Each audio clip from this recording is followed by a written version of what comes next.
So I will take the liberty to connect those linked agendas and just present to you in terms of decisions and issues that came in front.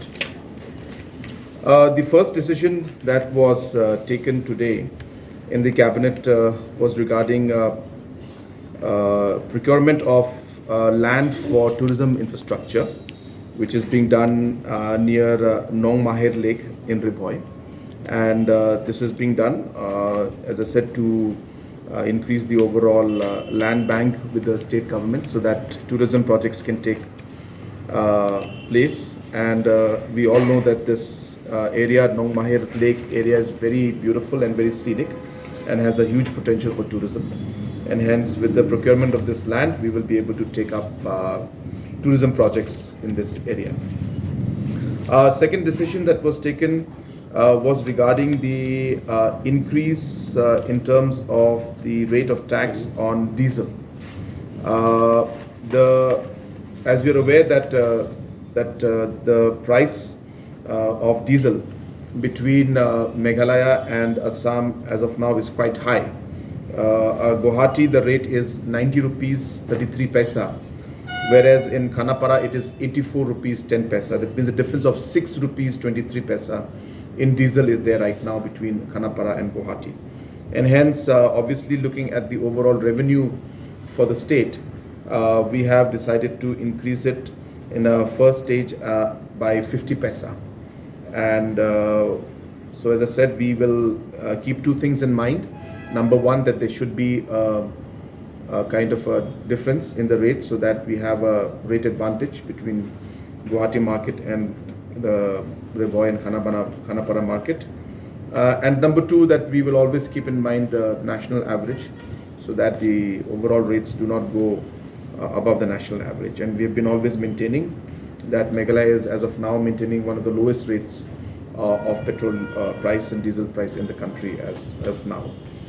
The third decision that was taken was to repeal and pass an ordinance to repeal the Rajat Lal University Act 2011.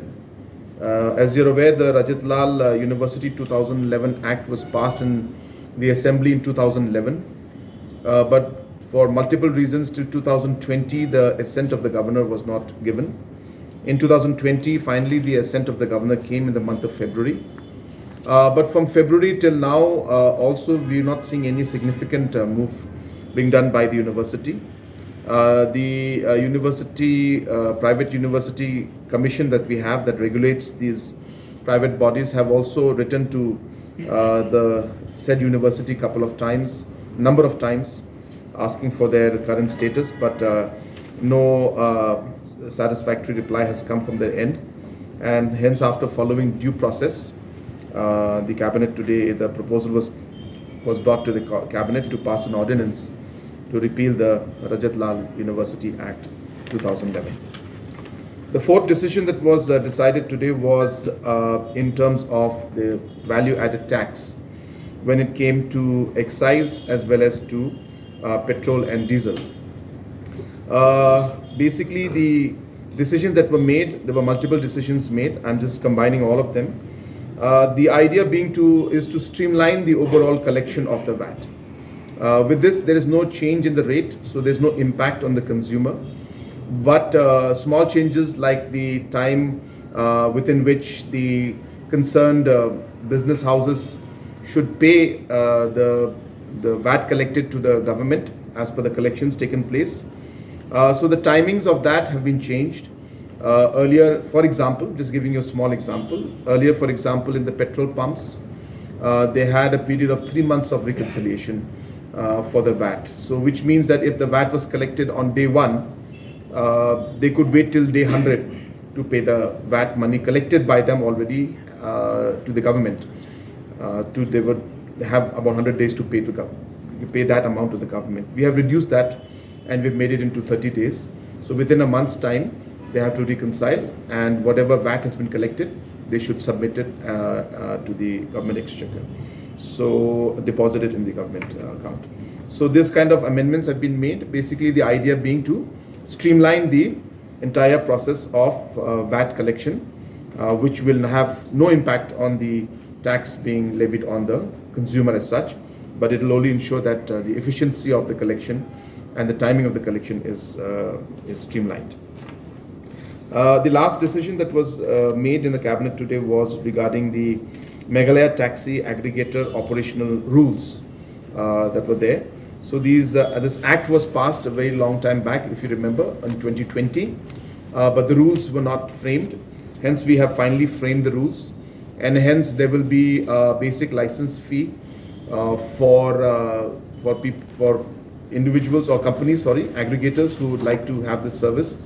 License fee of 700 rupees per year will be charged for per vehicle, and a permit fee of 300 if they are to operate from a specific location, which means a city or a district or a region.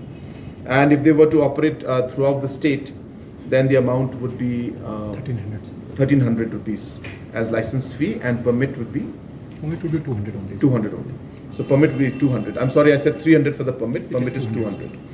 So apart from these permits and license fees, which these aggregators, these are for the, as you said, even the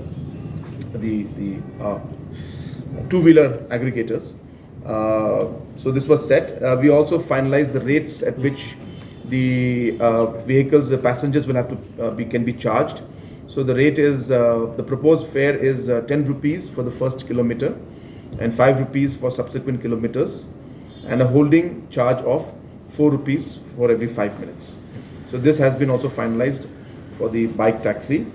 And obviously all these rules also come with basic rules that they should follow. Like for example, the app should be there, the GPS should be there, proper registration should be there, the identification of the driver should be available, and safety measures should be followed in every bike. So all those aspects have been put in detail in the rules, the Meghalaya taxi aggregator operational rules. So these were the basic decisions that were taken in the cabinet.